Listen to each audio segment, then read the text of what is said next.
Salut, j'espère que tu vas bien.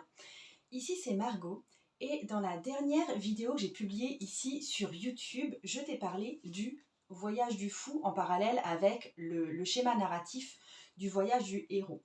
Et j'ai parlé plus particulièrement de la carte du magicien, de la carte des amants, de la carte du chariot. Le chariot étant le fait de franchir le seuil, de passer de façon volontaire à l'action. Si tu n'as pas vu la vidéo qui est avant celle-ci, je te conseille d'aller la voir parce que ça t'éclairera un petit peu sur le chemin que je veux te faire suivre, sur le voyage du fou en général et en quoi ça va te permettre de toi mieux te situer dans ta vie et dans ce que tu es en train de dérouler comme projet pour toi, ce que tu peux vivre aussi comme épreuve pour toi-même.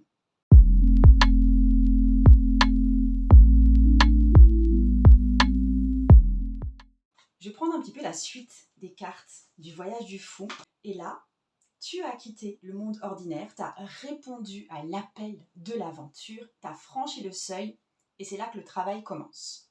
Tu vois, une fois le seuil franchi, le fou, il quitte le monde ordinaire où il avait son potentiel de départ à lui et où il était, tu vois, là il y avait son papa, il y avait sa maman, il y avait des enseignants, des apprentissages et il va vraiment commencer son aventure en étant volontaire.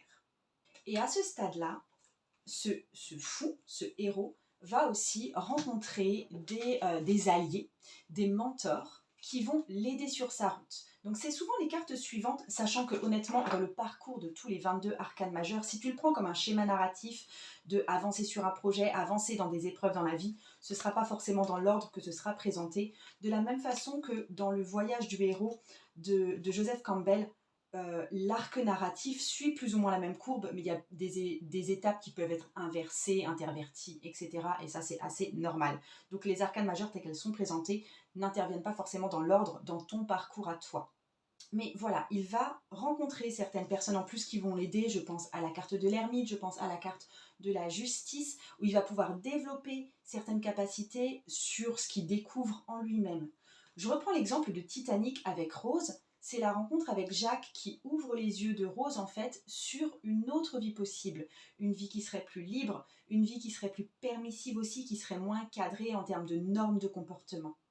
Aladdin, les alliés qu'il rencontre, c'est pas une amoureuse, mais pour le coup, c'est le génie, c'est le tapis volant. Walt, dans Breaking Bad, il rencontre Jessie, et par le biais de Jessie aussi, vraiment tout le réseau de vente pour écouler la meth qu'il va produire. Et pour moi, tu vois, dans la dernière vidéo, je t'avais parlé de mon parcours amoureux, du fait d'avoir quitté à un moment le père de mes enfants pour m'investir avec l'homme avec qui j'allais finalement vivre. Et ici, j'ai eu le soutien énorme de mes amis. J'ai fait aussi le cheminement sur moi-même, de découvrir ce que je voulais moi-même, ce dont j'étais capable moi-même. Et quand je parle plus peut-être de mon aventure entrepreneuriale tarologique, j'allais mettre là, mon truc du chariot, c'était vraiment de mettre les choses en route. Et tout d'un coup, les gens vont accrocher. Je me mets aussi à mieux utiliser Instagram. Et du coup, ces aides et ces intervenants extérieurs, ça va peut-être être... Il y a eu des mentors qui sont venus dans ma vie, il y a eu des coachs qui sont arrivés dans ma vie, il y a eu juste des coachs, même pas que j'ai embauchés, mais des vidéos sur YouTube, etc., que j'ai pu consommer, qui m'ont appris des choses. Les clients eux-mêmes se sont mis à m'apprendre des choses, donc il y a eu tout un espèce d'écosystème de soutien qui s'est mis en place derrière moi à ce moment-là. Et toi, demande-toi, quand ta décision a été prise, que tu as vraiment lancé l'aventure, tu vois, que tu as vraiment pris un engagement, quels outils est-ce que tu t'es mis à employer? Quels alliés sont venus naturellement à toi? Qu'est-ce que tu t'es mis à découvrir de toi en termes aussi de capacité? Et après, on parle de la survenue des embêtements, pour dire ça poliment. Et je vais voir ça avec la roue de la fortune. La roue de la fortune vue ici comme étape, comme étape du point de non-retour. C'est le moment où, ouais, tu t'es engagé, tu trouves que c'est super, tu es fier de toi, et là, tu fais face à des obstacles, à des défis. Et en fait, le point de non-retour, c'est caractérisé par une série de défis qui testent ta force, qui testent ta résilience, et qui vont faire que tout d'un coup, soit tu vas faire machine arrière parce que tu te rends compte que, en fait non, en fait pas dans ces conditions-là, ou alors que tu vas t'engager encore plus complètement, sachant que ça va te demander une certaine force. Ici, dans Titanic, c'est Rose qui se rend compte que toute sa famille est contre elle et vraiment parle contre elle. Quand je parle de Aladdin, le dessin animé Aladdin, c'est Aladdin tout d'un coup qui se retrouve emprisonné dans la caverne aux merveilles. Quand on parle de Walt dans Breaking Bad, c'est les problèmes qui sont directement liés à la distribution de la meth que lui fabrique, c'est-à-dire qu'il contacte, enfin il se frotte un réseau de vendeurs et de fabricants qui sont concurrents. Il y a des problèmes directement liés au fait de devoir cacher son activité qui est illégale, de devoir aussi la cacher aux membres de sa famille. Si je reprends mes exemples plus personnels, quand je me suis posé effectivement ce défi de vivre avec mon nouveau conjoint, j'ai subi des violences et des pressions énormes au sein de mon ancien couple. Ça a été vraiment un passage violent de ma vie, ça. Je voulais en même temps faire en sorte d'épargner mes enfants. Donc tout ça, ça a été vraiment trash à vivre, au point effectivement qu'il y a eu plusieurs moments où je me suis dit est-ce que je suis sûre de vouloir signer pour ça là? Est-ce que ce serait pas beaucoup plus simple de faire juste marche arrière et de revenir à ce point-là? Et quand j'ai développé mon activité tarologique, donc c'était en train de se développer, mais c'est venu avec tout un lot de questions et de défis qui n'étaient pas forcément des contradictions ou des gros obstacles, mais c'était juste que je ne savais pas forcément comment les gérer parce que je n'avais pas forcément d'expérience dans ces domaines. C'était, et peut-être que tu vis ça aussi, c'était comment est-ce que je peux être visible sur les réseaux sociaux, comment est-ce qu'on fait pour créer une offre payante et pas complètement avoir peur que ce soit payant, comment est-ce qu'on fait pour ne pas être sous l'eau quand les choses marchent, tout simplement, comment trouver un bon compromis entre un service de qualité et le juste paiement, et comment on fait quand il y a le Covid qui te tombe sur la tronche alors que tu n'avais pas du tout prévu qu'il y ait un Covid. Et donc toi, tu vois, je pense que tu as peut-être décidé quelque chose. Tu as peut-être décidé de te lancer dans une certaine aventure. Je ne sais pas où est-ce que toi tu en es dans ton voyage du fou, tu vois. Mais peut-être que tu as passé cette étape-là, que tu t'es dit, allez, maintenant, j'y vais. Et eh ben il y a des trucs qui marchent pas, il y a des trucs qui coincent, il y a des gens qui sont contre toi, il y a un inconvénient qui arrive, peut-être que tu t'es cassé la jambe. Tu vois, à quelle difficulté est-ce que toi, tu es en train de faire face? À quel moment tu te dis que, ouais, en fait, ça va peut-être pas être possible là? Et que tu te rends compte que le fait d'avoir décidé le truc, bah, ça fait pas tout. Et que tout ne va pas être forcément simple. Et c'est là aussi où tu vas te demander, bon, on poursuit ou on fait marche arrière parce que franchement, non, ça va pas être possible. Cette étape-là, elle est souvent assortie de sentiments assez sombres où on sent qu'on est dans une forme de stagnation, c'est l'époque là où on dit ah mais j'ai un blocage pour. Il y a deux, quand vous me parlez de blocage que vous avez, il y a soit les blocages à je sens que j'ai un grand potentiel en moi, mais je ne fais rien et j'attends que quelque chose survienne pour débloquer l'action. Ça c'est le premier blocage, c'est j'attends qu'il y ait quelque chose qui se passe, mais je ne fais rien parce que je me sens bloquée, mais en gros c'est parce que tu ne prends pas acte, c'est tout. Donc, c'est ici, soit les blocages interviennent là, c'est-à-dire que tu as commencé à faire des trucs, mais en gros, c'est comme si le sort était contre toi. Donc, notre fou, à cette étape-là, peut se sentir bloqué, peut se sentir incapable de progresser, et il remet en question ses propres capacités à mener cette aventure à bien. C'est clairement Aladdin qui se dit « Oh mais punaise, enfin, je veux dire, il y a un moment, il faut être un peu réaliste. Je ne suis rien qu'un vaurien, qu'un voleur, qu'un mec pauvre du peuple de Bagdad. » Et la question qui surgit ici, et que tu te poses peut-être si toi tu en es là, c'est comment est-ce que je vais affronter tout ça? Et est-ce que j'ai pris la bonne décision? Et est-ce que je suis à la hauteur? Et est-ce que, honnêtement, c'est pas du grand n'importe quoi ce que j'ai décidé de faire? Et tu contemples ta vie d'avant où tu étais honnêtement tranquille et où tu ne te posais pas autant de questions et où tu n'étais pas autant remis en question. Et là, je suis venue peut-être un peu pour t'encourager aussi, en mode si tu traverses ça, c'est peut-être le moment de déployer ta force et de se dire que non, tu ne vas pas revenir en arrière. Ici, tu peux décider que c'est un point de non-retour, que tu vas tenir bon, que c'est crucial, que c'est important pour toi de ne pas abandonner malgré les défis. Et ça demande le déploiement d'une certaine force. Tu vois, c'est Rose dans Titanic qui va décider de rejoindre Jack, peu importe ce qui se passe. Plusieurs fois dans l'histoire, elle fait un peu des allers-retours, elle retourne un petit peu vers sa famille, elle se dit qu'il faut être raisonnable. C'est encore plus fort quand finalement on accuse Jack de vol. Et du coup, là, elle se met à douter et finalement, elle va quand même aller le rejoindre et d'ailleurs le sauver. Walt, dans Breaking Bad, c'est les scènes de violence de la série et pas vraiment les scènes de violence subies par Walt et par Jesse, mais les violences que eux font subir. C'est la nécessité qu'ils ont des fois de tuer les gens. C'est la nécessité de l'utilisation de menaces, l'utilisation de stratégies. Et à ce moment, ils se mettent volontairement dans ce parcours de oui, on va grossir en tant que fabricant et distributeur de meth.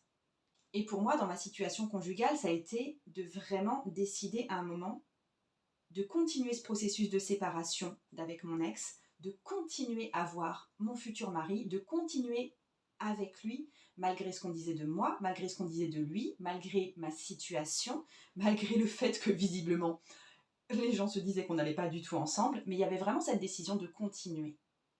Et je voulais vraiment t'inviter à réfléchir là-dessus, sur cette idée chez toi de à quel point tu es capable d'être résiliente, à quel point tu es capable d'être déterminée et tu vois, de poursuivre les engagements que tu as pris envers toi-même quand tu as basculé dans la carte du chariot. De les poursuivre ici quand c'est dur, parce que tu vas déployer une certaine force intérieure. C'est cette idée de malgré les difficultés, je vais continuer à avancer. Ça va me permettre aussi, de découvrir mes propres capacités et des forces que je ne soupçonnais pas chez moi.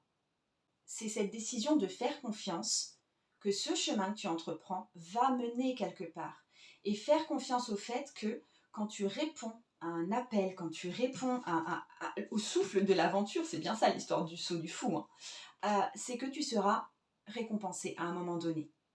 Et il faut pour ça passer par ce point de non-retour qu'est la route fortune.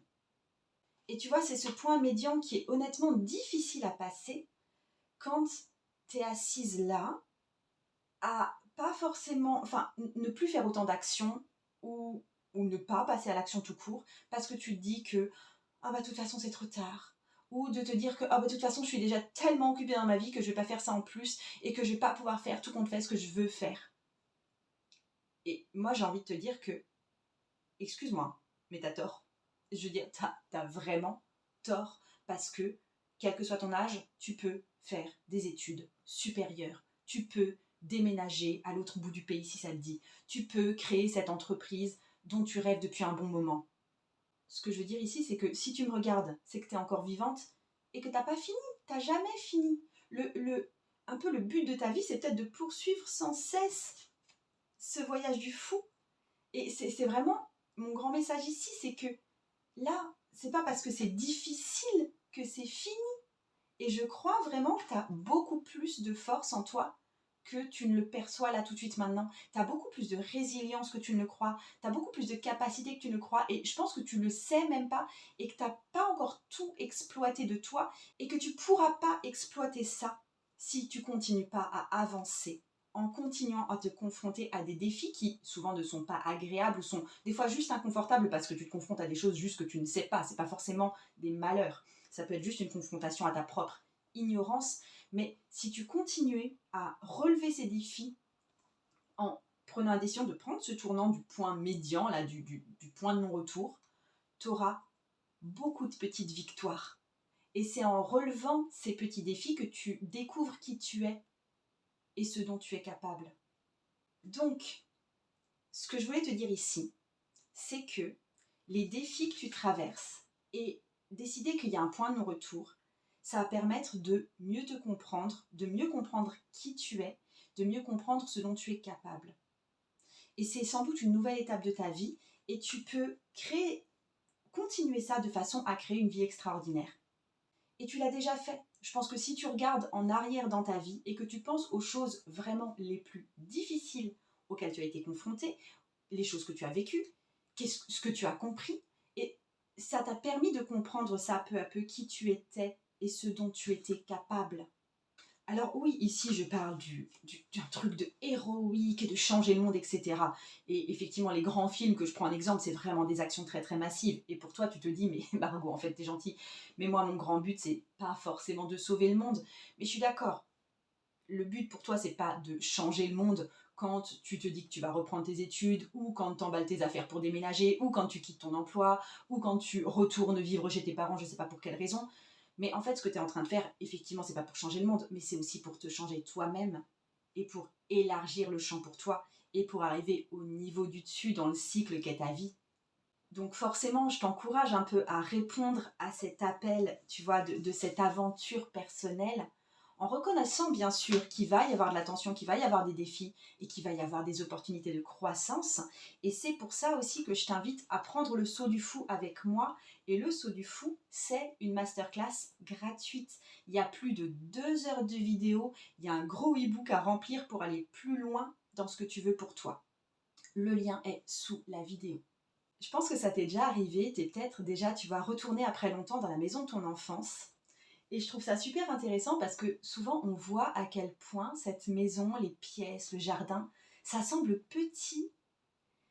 Déjà, la raison pour laquelle ça semble petit, c'est qu'avant nous on était plus petits, donc tout nous paraissait très très grand. Mais la raison aussi pour laquelle cette maison semble plus petite, ou cet appartement semble plus petit, bref, les lieux et les choses, c'est que toi t'as changé, que tu as grandi, que t'as appris quelque chose sur toi-même, que la vie t'a mis à l'épreuve et que t'as découvert quelque chose en relevant des défis et en répondant à l'appel. Et tu t'es surpris toi-même dans ta capacité à faire face à de nouvelles choses, dans de nouveaux endroits que tu as découverts. Et souvent, c'est des choses que tu n'aurais jamais pensé être capable de faire. Et du coup, après, quand tu reviens de là d'où tu viens, tu te sens confronté au fait que les choses sont restées les mêmes et que ça, c'est devenu un peu trop petit pour toi. Peut-être que tu es en train de te reconnaître quand tu m'écoutes. Et en fait, il y a peut-être de nombreux voyages du fou que tu as déjà accomplis et tu as déjà tiré des leçons dans ta vie. Je veux dire, tu l'as déjà fait quand tu as quitté ta maison, peut-être pour aller à l'université, ou peut-être pour aller en apprentissage. Peut-être que tu as découvert ta force après la fin d'une relation. Peut-être que tu as surmonté un gros problème de santé. Peut-être que tu as fait face à une autre situation inattendue. Donc, tu as déjà traversé ce genre de choses. Je ne m'adresse pas à des débutantes ici. Peut-être que tu as vécu un licenciement, peut-être que tu as surmonté un chagrin et que tu as appris à vivre avec le manque d'une certaine personne, peut-être que tu as déménagé dans un nouvel endroit et que tu as trouvé une nouvelle communauté, ou peut-être que tu regardes juste en arrière et que tu vois que tu es une personne totalement différente aujourd'hui parce qu'il y a des habitudes qui sont plus les mêmes, il y a des changements que tu as mis en place, tu t'es engagé envers toi-même à plusieurs reprises et tu as commencé ça il y a peut-être assez longtemps. Et finalement, au bout d'un certain temps, au bout de 5 ans, peut-être tu te rends compte que waouh, quelle route! Alors oui, toi et moi, je suis d'accord, on n'est pas en train, normalement, je pense pas que tu es dans ce cas-là, on n'est pas en train de combattre la mafia de la méthamphétamine au Nouveau-Mexique. Tu ne sauves pas le monde et je ne sauve pas le monde non plus, du moins je ne pense pas. Mais chaque jour, quand tu te réveilles, tu affrontes tes propres batailles. Et t'es dans tes propres tranchées. Et tu fais le travail. Et t'es à mi-chemin là, ça c'est le mi-chemin, d'un voyage que tu fais pour être plus forte, plus courageuse, plus résiliente que tu ne l'imaginais au départ. Et c'est ce qui fait de toi le fou de ta propre vie. Alors, si tu es assise là et que tu as l'impression que les choses sont un peu ordinaires, que tu t'ennuies un petit peu, ou peut-être que tu te rends compte que la tension, c'est pas de la tension, mais au contraire que le fait de faire des choses va forcément mettre de la tension en plus dans ta vie. La tension, elle te dit quelque chose de plus grand et que tu dois arrêter de ne pas voir, tu vois. Tu dois la voir pour ce qu'elle est. C'est un appel à l'aventure. Il est temps pour toi de répondre à cet appel. Et c'est pour ça que je veux que tu prennes cette masterclass du saut du fou en t'inscrivant en dessous. C'est complètement gratuit. Ça se passe avec moi. Et je sais que je ne suis pas aussi magique que le tapis volant d'Aladin ou que le génie de la lampe, d'accord? Mais par contre, je te promets que je serai là pour accompagner ton voyage, pour te soutenir dans ce voyage, vraiment comme les autres mentors dans les histoires. Le tarot peut changer ta vie.